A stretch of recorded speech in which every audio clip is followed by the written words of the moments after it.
Alors aujourd'hui, on se pose la question, est-ce que les supports sont obligatoires, indispensables pour imprimer? Donc aujourd'hui, on va répondre à cette question après le générique.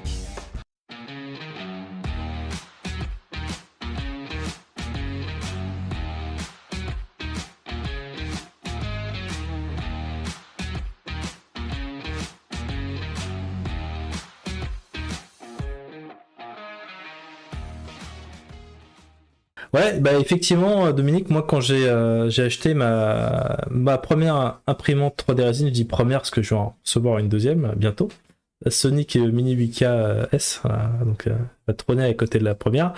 En fait, du coup, effectivement, sur mon Elegoo, la première impression 3D que j'ai fait, c'était une pièce d'échec.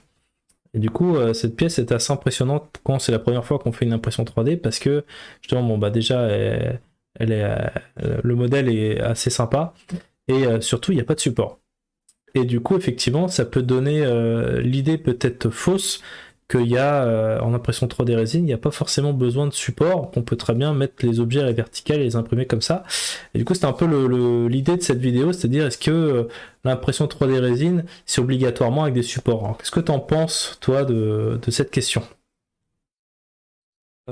Pour ma part, oui, les supports sont indispensables, obligatoires, sauf exception, comme tu l'as dit, les impressions test, c'est des petits fichiers, des petits modèles 3D qui sont en général, fournis par le fabricant. Alors elles ont la particularité, c'est qu'elles ont été sculptées, dans l'unique but, de faire une impression test. Donc, en théorie, en pratique, normalement, ces modèles 3D, ils n'ont pas ce qu'on appelle les islands.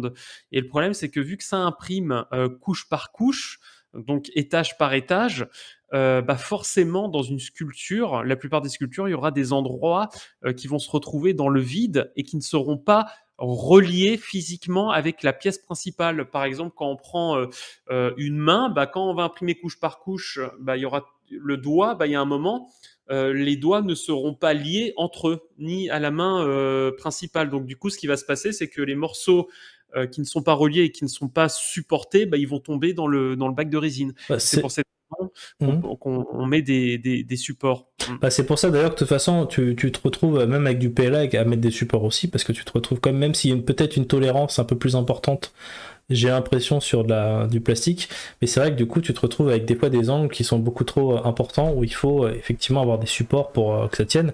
Et c'est vrai qu'en résine, vu qu'on est à l'inverse et qu'on a la gravité en plus qui joue fortement, bon la gravité en est 2K, mais là on a vraiment le bac, la pièce qui est vraiment en hauteur, faut vraiment s'assurer que la pièce lâche pas et tombe pas et se casse pas quoi. Donc c'est vrai que c'est assez important. Mais effectivement, tu m'avais dit en plus, je me souviens que cette pièce d'échec, toi, te plaisait pas du tout. Et je me souviens que tu me disais que justement, parce que la concentration, entre guillemets, si je te résume bien, c'est que sur le film, ça fait une tension beaucoup trop forte parce que Oui, ça ne s'imprime que sur une surface. petite surface et que du coup, ça peut vraiment péter ton film. Tu m'avais dit, tu m'avais même parlé aussi Ah oui, d'autres oui. objets, genre des bagues, qui vraiment abîmaient les films aussi.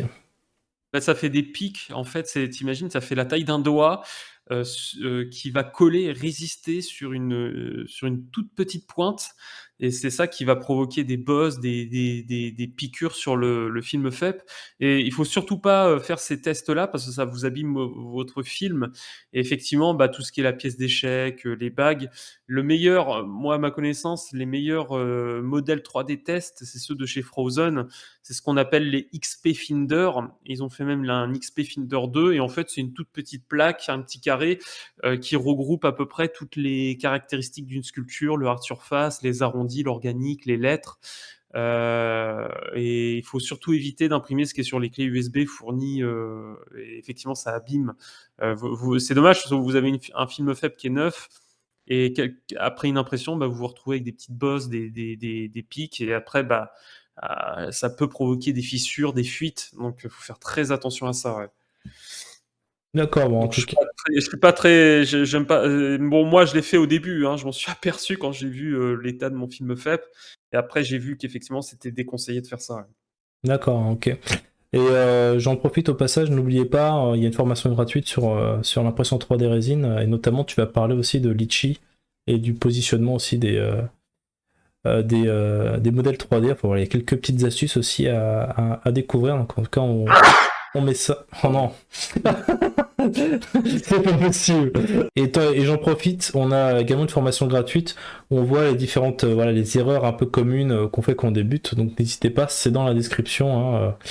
Et donc, pour conclure, effectivement, l'impression 3D résine rime quasiment tout le temps avec des supports et c'est même plutôt encouragé parce que c'est ce qui va garantir la réussite de votre impression et la qualité de finition de votre impression, de pas trop endommager le film, comme on l'a dit. Donc, effectivement, voilà, pour nous, ça reste possible, mais c'est mieux d'avoir des supports. Bah, c'est comme, quand tu regardes dans le bâtiment, des fois, bah, tu vois qu'ils mettent des coffrages, des planches, des supports pour maintenir le béton liquide. Donc c'est un peu ce principe-là, on va dire si on schématise un peu, bah, si tu veux faire couler du béton, que tu enlèves les planches, les supports, bah, le béton il coule, ça fait un gros tas mais je pense c'est les seules imprimantes où tu as pas besoin de support, c'est, les impressions par frittage, tu sais, dans la poudre, tu as carrément le laser qui sculpte et qui durcit la poudre. Alors Ouais, là, ce procédé-là, effectivement, la poudre est tellement compacte, en fait, je crois qu'elle tient totalement tout à effectivement, fait. le modèle, et c'est ça l'intérêt, ouais, ouais, carrément. Bon après, c'est des machines, qui coûtent extrêmement cher, qui sont accessibles que pour les industriels, hein. Mm. Bah, pour conclure, bah, le secret d'une bonne impression, de qualité et qui réussit, bah, ça se trouve aussi dans les supports.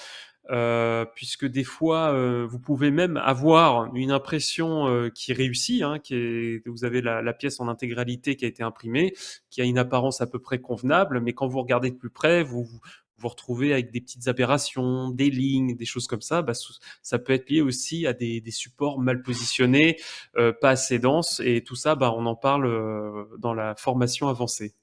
Donc, voilà, bah, on vous dit à très bientôt. Salut!